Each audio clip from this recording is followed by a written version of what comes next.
तो चलिए बुलेटिन में सबसे पहले बात करेंगे दिल्ली एनसीआर की, क्योंकि यहां अब सांस लेना बेहद मुश्किल है।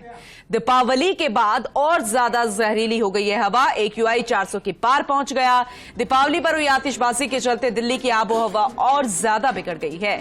दिल्ली में AQI 435 दर्ज किया गया, वहीं नोएडा में 418, गुरुग्राम में 391 तक AQI पहुंचा है। इसके चलते एक बार फिर से लोगों को काफी दिक्कतें होने लगी है। आंखों में जलन, सांस लेने में परेशानी काफी ज्यादा हो रही है। AQI बढ़ने से दिल्ली में ऑड इवन लागू होने की संभावनाएं ज्यादा हो गई हैं। दिल्ली में आज कल से ऑड इवन लागू हो सकता है।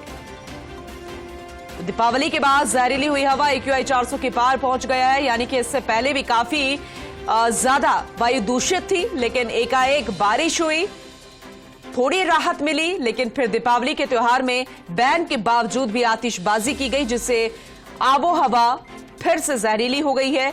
लोगों को सांस लेने में काफी दिक्कतों का सामना करना पड़ रहा है। तस्वीरें जरा देखिएगा, ये आपको एक बारगी सर्दियों में होने वाली धुंध लगेगी, लेकिन दरअसल ये स्मोक है, फोग है, जो कि वायु में जहर घुलने की बात हो जाता है। वायु बेहद प्रदूषित, क्योंकि AQI लगातार खतरे के निशान के ऊपर पहुंच रहा है और दिल्ली NCR में लोगों की मुश्किलें बढ़ती जा रही है। हालांकि सुप्रीम कोर्ट लगातार फटकार लगा चुका है और जो टावर बंद पड़े थे पॉल्यूशन को लेकर, चाहे कैनॉट पर इसकी बात करें, अन्य इलाकों की बात करें, उसे फिर से खुलवाया गया है और दिल्ली सरकार को भी जमकर फटकार लगाई गई है। और ऐसे में अब देखा जाएगा, क्योंकि ऑड इवन को लेकर भी सवाल उठाए गए थे कोर्ट की तरफ से, लेकिन अब संभावनाएं बढ़ गई है, क्योंकि जब सवाल किया गया था दिल्ली सरकार से, तो दिल्ली सरकार से यानी कि खुद केजरीवाल ने एक लेटर लिखा था, उसमें जवाब ये दिया गया कि ऑड इवन को लेकर तारीफें मिली है और अगर साइंटिफिक तरीके से देखा जाए तो इससे वायु प्रदूषण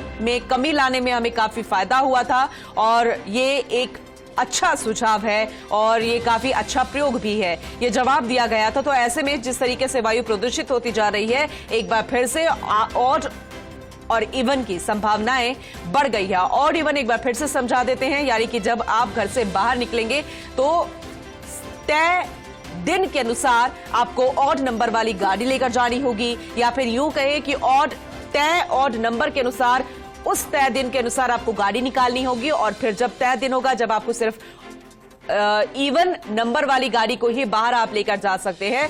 तो ये एक प्रयोग किया गया था।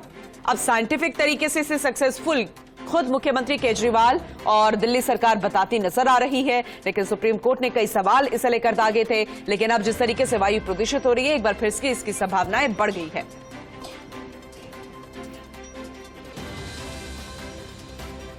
ये पहले से ये इस बात की आशंका थी कि दिवाली के बाद हवा की गति जो है वो कम हो गई और इसीलिए इस बात पर जोर दिया जा रहा था कि दिल्ली में जो दिवाली से पहले बारिश और हवा की गति बढ़ने से जो प्रदूषण के कणों का स्टोरेज था वो टूटा था, वो बिखर गए थे। स्मॉग में जो है बिखराव देखा गया था।